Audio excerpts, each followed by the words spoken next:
Mabutit na nga't na nag-donate nagmagandang loob ang China. What you see now are donated vaccines. Tayo may pera kasi naghiram tayo sa World Bank pati sa DBP. Sabi ng dalawang ehensya, okay, pahiramin kayo, walang problema. Problem is, agawan ngayon ng bakuna. Until there is a residual supply, we'll just have to wait yung magbili tayo. Sige, reklamo. Sinabi ko na ang rason, walang supply. Ginusto ko man magnakaw, ginusto ko man magbili, wala eh. Kaya itong unang dumating, AstraZeneca would be coming. Now, for those who do not want to be vaccinated, okay lang sa akin. Wala akong problema. Ayaw ninyo magpabakuna, okay. That's your choice. Okay. Maraming salamat. Okay, sir. Thank you for your time. Yes, sir. Kagaya ng ganito. Thank you very much for your time, sir. Yeah. Go ahead. Susunod pong magtatanong, Mr. President. Kailangan ka mag-mask. I cannot. I simply cannot. Para akong inutil na magsalita na ano. I have to remove it. I'm asking for an exemption? No. But if you want me to do my duty, to talk to the public, to answer the questions from the press, talagang tinatanggal ko kasi I just feel bothered by all of these things hanging in front of me. Okay, sir. Thank you for your time, sir. Nice meeting you again, sir. Ang susunod pong magtatanong ay si Ms. Pia Gutierrez ng ABS-CBN. Hi, sir. Magandang gabi po. Sir, with the start of the vaccine rollout, sir, could you please tell us what kind of scenario that the Philippines will expect in the next few days or in the next few weeks? More importantly, sir, when do we expect the Philippines to achieve herd immunity, and when do we expect to get our lives back to normal? Kailan daw po ang ine-expect natin na magkaroon tayo ng herd immunity at kailan daw ine-expect po natin na babalik po tayo sa normal? Herd immunity is a science. Ang herd immunity is kung ang Maynila, around Maynila, nabakunahan na most of the people and the nearby peripheral provinces. Wala na lahat nakabakuna, so nobody can get contaminated by what? By whom? That is the time that we can have the herd immunity. It's a science. Only the medical people can give you the exact calculation on that. As a layman, herd immunity is achieved only kung yung nakapalibot sa iyo na bakunahan na. So there is no more chance for you to acquire the disease because wala nang mag-contaminate sa iyo. So, sir, with the arrival of the vaccine, sir, when do we expect to achieve this herd immunity, sir? Look, ganito ha. Mahirap kasi yan, ma'am. Because ang herd immunity, para sa akin, personally, mas maganda kung contiguous ang territory. Because you only have to do a circle, paliit ng paliit hanggang towards the center of gravity. Ito island for island eh. And we cannot stop travel. And we cannot expect all people to agree to be vaccinated. That is the problem. Pero kaya nga, we have to take into account the freedom of an individual of what happens to his body. Nobody can tinker with the human life kung hindi siya Kung ayaw niya, that makes it doubly hard for us. But that is also one which we have to take into account in dealing with the problem of COVID-19. Sir, as far as our targets are concerned, do you see this happening within the year or next year or in the next 2 or 3 years? Herd immunity,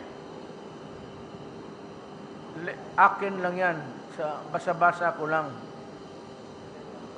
Ula-ula I have no reference except that I cannot recall now how many articles I've read about herd immunity. Ang Pilipinas, towards the end of mga early next year pa. Early next year. Early next year. If you ask the doctor, he would give you the same answer. Maybe. Maybe not. I'm wrong. Pero sabi ko, yun lang nabasa ko. What I've read from international magazine. Wala talaga akong, I must confess my incomplete and inadequate knowledge dito sa bagay na to. On another and a similar matter, sir, now that we have started the rollout of vaccines, would you reconsider the IATF recommendation to place the Philippines under MGCQ? Will you reconsider daw po yung placing Metro Manila under MGCQ now that we have rolled out the vaccination program? I am considering it. Actually, pag-start, buksan ko na because there are two things that are really bugging us. It's the economy and COVID-19. Nakatutok yan. Our economy is really down, as in down. So, the earlier na mabilisan itong vaccine, the better. Ako, pag nag-umpisa na yan, roll out, and the other vaccines would come in and distributed to the provinces, I may, siguro pagdating ng mga, we will have 1 million by this month. Magkaroon na tayo ng stock ng 2 million, bitawan ko na. I will open the economy. Talagang hirap tayo. You know, people have to eat. People have to work. People have to pay for their upkeep. And the only way to do it is to open the economy and for businesses to regrow. Without that, patay talaga. So, mahirapan tayo. Sir, when you say reopen the economy, that means placing Metro Manila under MGCQ in March? As a matter of fact, kung kita ko na marami ng vaccine, open ko na lahat. Tanggalin ko na yan. Kung mayroon ng, if the vaccine is available to anybody for one reason or another, sa mga probinsya na distribute na yan, kasi hindi naman mag-abot ng 110 million. Sa estimate nila, it's about 40 million.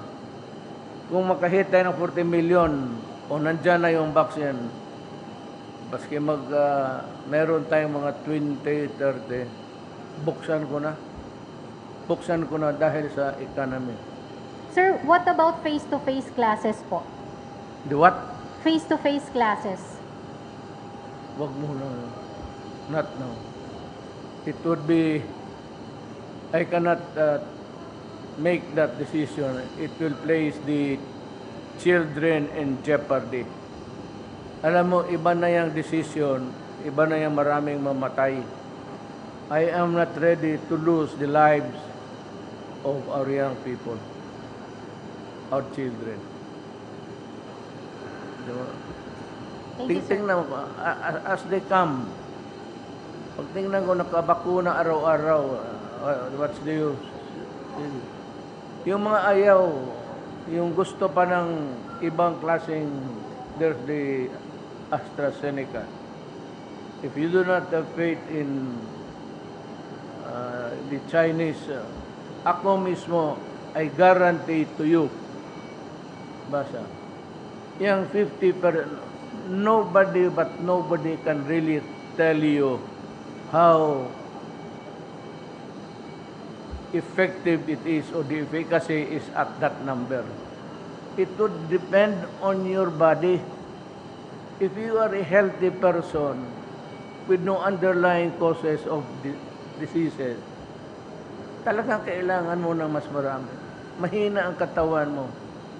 Pero pag bigay mo yan kagaya sa inyo, yung mga babae, nagkayo ng katindig dyan, wala, that's 100, almost 90.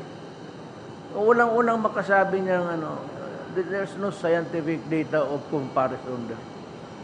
Wala pa. The fact that Malaysia, Indonesia, Brazil, Africa, UAE, I think, okay, the outcome has been quite successful. Sa China, wala na. Ginamit nila Sinovac, Sinopharm. Okay na sila. As a matter of fact, President Xi Jinping announced, basa ko lang, that China has overcome poverty. Wala nang pobre sa China ngayon. Okay, ang susunod po magtatanong ay si Ms. Tricia Terada ng CNN Philippines. Hi, good evening, Mr. President. Good to see you po. Sir, first question, how do you intend to address Filipinos who are still apprehensive to get vaccinated, more so with Chinese brands, for example, Sinovac? Guarantee. I am giving the guarantee that it is effective. That efficacy is good.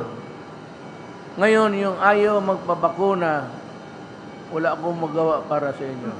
Or you might want, at least you know, in your lifetime, may kilala kang doktor.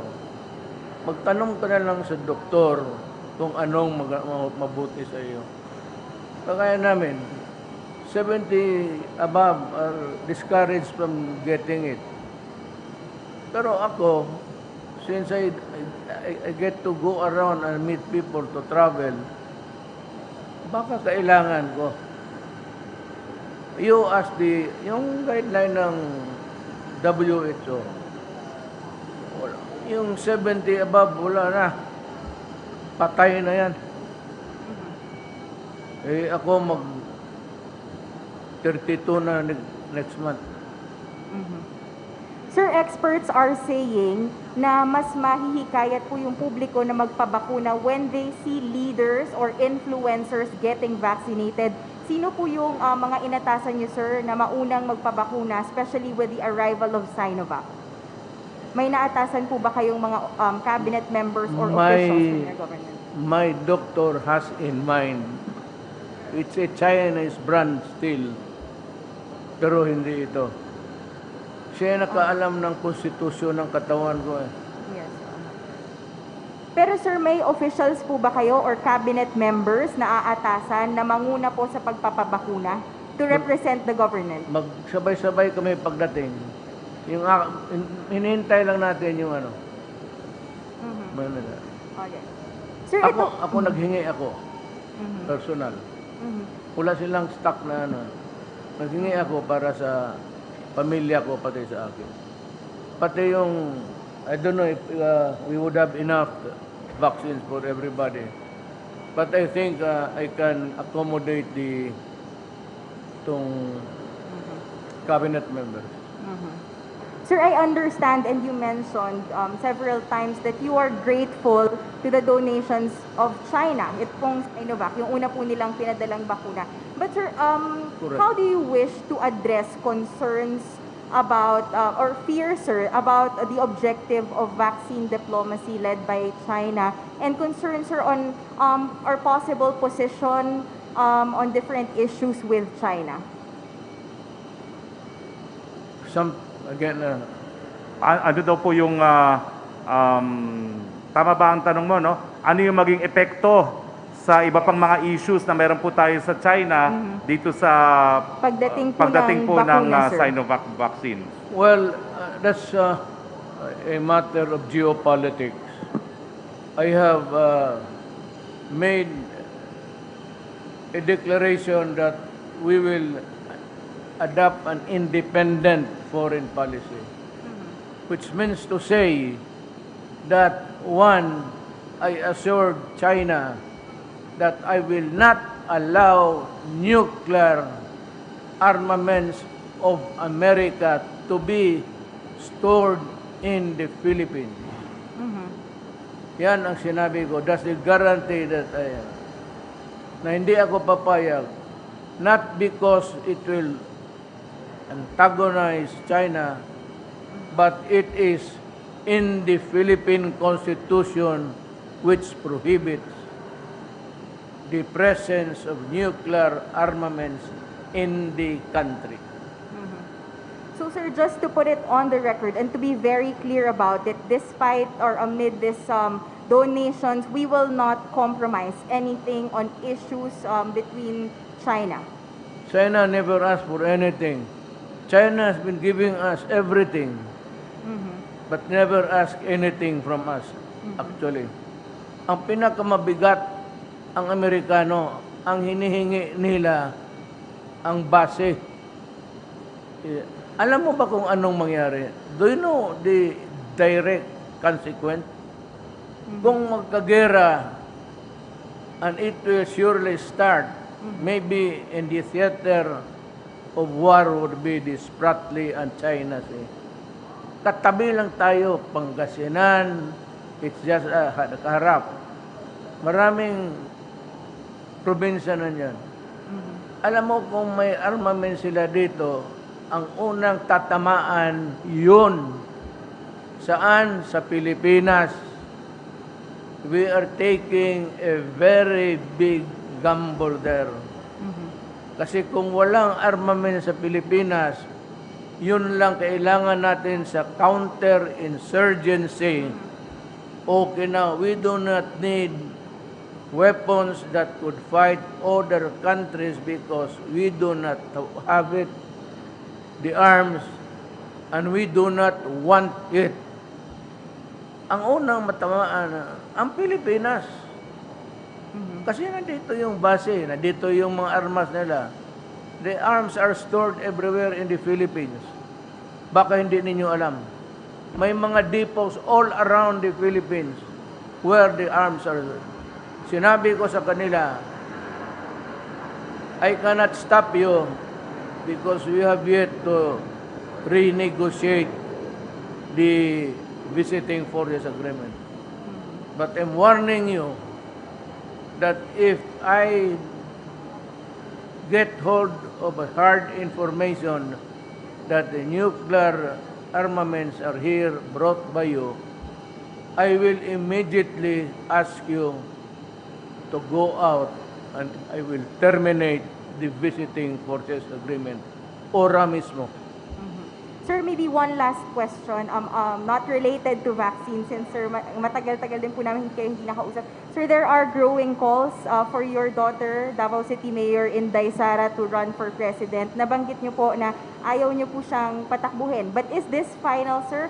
Or is this still up for reconsideration, considering na marami pong gustong tumakbo yung anak po ninyo?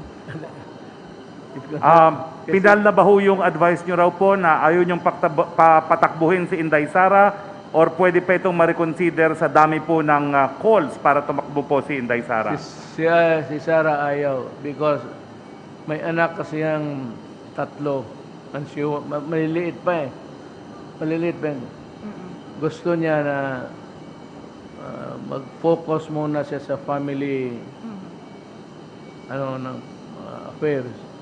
But sabi niya sa akin, marami pa naman panahon and she used my favorite statement. Sabi niya, kung gusto ng Diyos maging presidente rin ako kagaya sa iyo, maging presidente ako. Hindi kailangan ngayon. She wants it, but if she does not want if God does not want me to be president, I will not have that chance and no more. Ganon rin. Alam mo, the presidency is a gift from God. Wala kang ano dyan. Ayaw niya ngayon. At sabi niya, kung mapresidente siya, just assuming, after 6 years, bata pa siya, anong gawin niya? As an ex-president, hindi siya makatrabaho, hindi siya maka-appear ng korte. At sabi ko, mabuti sana kung maganda yung sweldo, makapag-ipon ka. Pero wala ka naman ng ambisyon, diyan ka lang, trabaho, wala kang nothing to, Thank you, sir. absolutely. Salamat po, sir. Ang susunod po magtatanong si Mela Lesmoras ng PTV4. Hi, good evening po, sir. Ngayong may bakuna na, sir, sa Pilipinas at nalalapit na rin ang anniversary ng community quarantine sa bansa, paano nyo po i-assess o bibigyan ng grade ang ating government sa pagtugon sa COVID-19 pandemic? Paano? I-assess yung pagtugon ng gobyerno sa COVID-19 pandemic ng IATF at ating national government po. Paano daw pong pag-assess sa response natin sa pandemic ngayong dumating na po ang mga bakuna? Paano po natin a-assess yung ating response sa COVID-19 ngayong nandito na po ang bakuna? Oh, well, it would be, we must apply it as kung maubos ng isang araw yan, ituro ko yan isang araw. As fast as we can. But look, the Philippines is not Manila alone. Remember that. So may mga syudad, Lawag, Cebu, Davao, Cagayan, Dumaguete, Bacolod. Bigyan mo rin yan eh. Hindi basta-basta na ibigay mo lang lahat dito sa Maynila yan. It would not be fair. Yung lalo na kung may mga gusto, yung unproportion. Mas maraming tao dito sa Metro Manila kaysa mga probinsya. Pero in the meantime, na wala pa tayong sufficient supply for everybody, ano yung damating ngayon at next week, paghati-hatian natin yan na ratio and proportion.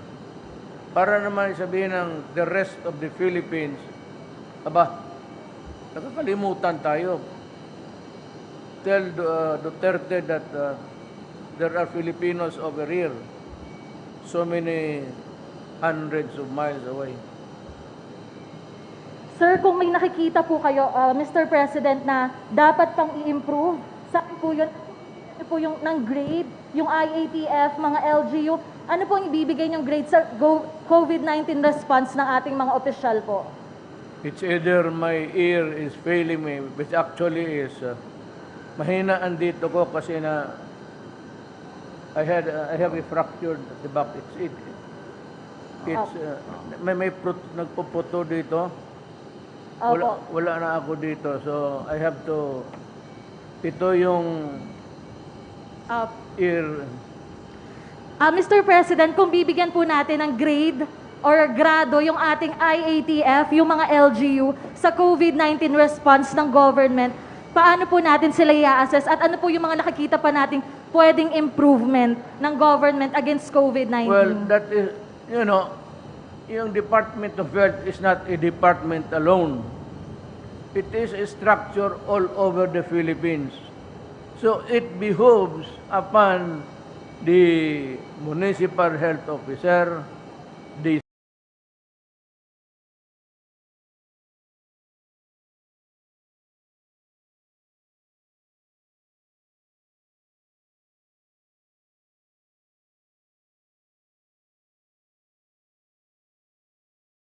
one.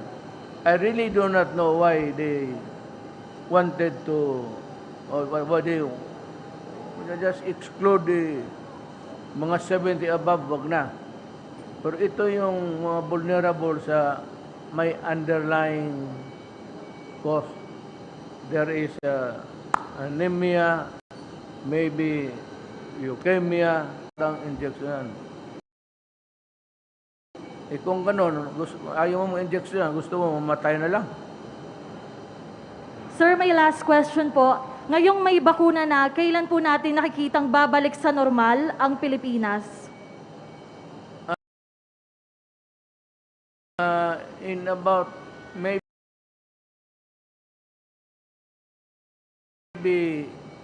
early mga year 2-3, not the 2-2. Ito ngayon hanggang katapusan ng buwan, paspasan tayo. Early, the first, maybe first or second quarter of year 2023. Baka. Thank you po, Mr. President. Tulong ng Diyos. Okay. Ang huling magtatanong po ay isang reporter ng Chinese TV, CCTV, si Miss Wang Zhengzheng or si Yellow. Magandang gabi, President. Nice to see you again. My first question is, today the arrival of first batch of Chinese vaccine shows the Chinese government fulfilled its commitment. So what's your comment on this? Do you think that this vaccine can help the Philippines to recovery of the economy and bring our Filipinos people's life back to normal? Yes. The vaccine that China donated would greatly help in the recovery of the economy. And it starts now, not really now, but maybe tomorrow, once we begin the rollout. And slowly, those persons who got the vaccines can go to work again and businesses will open. The reason why the businesses are closed is because there are no workers. Everybody is afraid to go out because of the absence of the vaccine. But with the help of China, and please convey my gratitude, xie to the Chinese government and people.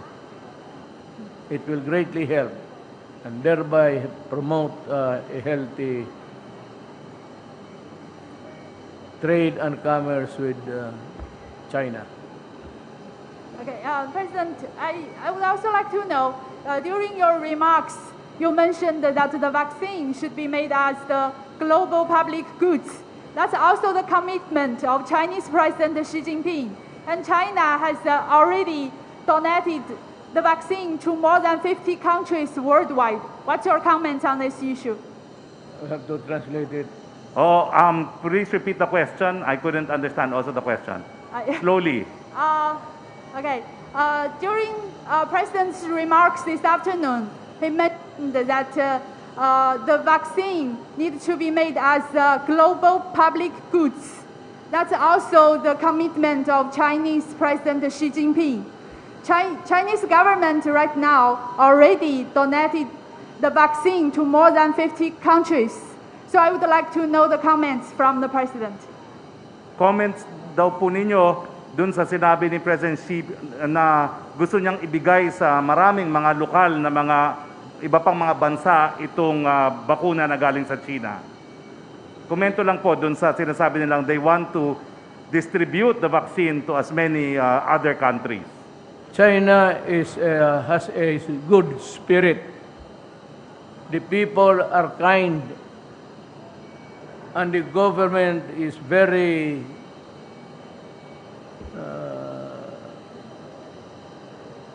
not only just a great respect and love for mankind. Now, this will help along, ano yung tanong na? Ano pa yung comment nyo lang dun sa sinabi daw po ni President Xi na they want to share the vaccine to as many Well, countries? let me announce it again. China has donated vaccines everywhere for those countries who need help and do not have the money ready for the poor countries. China donated, but the protocol was you have to get the vaccine in China using your own transportation and bring it back, the medicine, to China. The Philippines, as of now, is the only country where China delivered using a military plane the vaccines to the Philippines. That is how good China is to us. Sheshe. Thank you, Mr. President. And also, the last question, I would like to know, during your remarks, you said you would like to visit China soon and to take the message to President Xi Jinping personally. So I would like to know which city you would like to visit this time and what kind of message you will bring to President Xi. Maybe I'll go to Xiamen. There's a school built to honor my mother. You know, my mother was one of the first educators of the Chinese school in Davao. I said, when you are, you have Chinese blood, you are the wife, you get, in 1950, we migrated to Davao, and my mother was able to get a job immediately. She was taken in by the Davao Chinese School. She was one of the earliest educators. So in China, they have built a building they named after my mother. So I'd like to go to Xiamen before going to Beijing. But what is important is that I told the ambassador, I would like to thank, to travel to China even one day, just to tell President Xi Jinping, thank you. And I fly home. I want it to do personal because China has been good, and the way that's helping us right now, I suppose that a debt of gratitude should be paid by a personal visit. Okay. Thank you so Maraming much, salamat. Maraming salamat, Mayor. Dito po nagtatapos ang ating press conference. Maraming salamat po sa mga kasama natin sa Malacanang Press Corps. Ay, At sa lahat salamat. po ng sumabaybay. Magandang gabi po sa inyong lahat. Dito po nagtatapos ang makasaysayang araw na ito kung kailan dumating ang kauna-unahang mga bakuna laban sa COVID-19. Dito po nagsisimula yung pagdating na liwanag sa panahon ng kadiliman. Magandang gabi po sa inyong lahat at maraming salamat po sa inyong lahat. Salamat.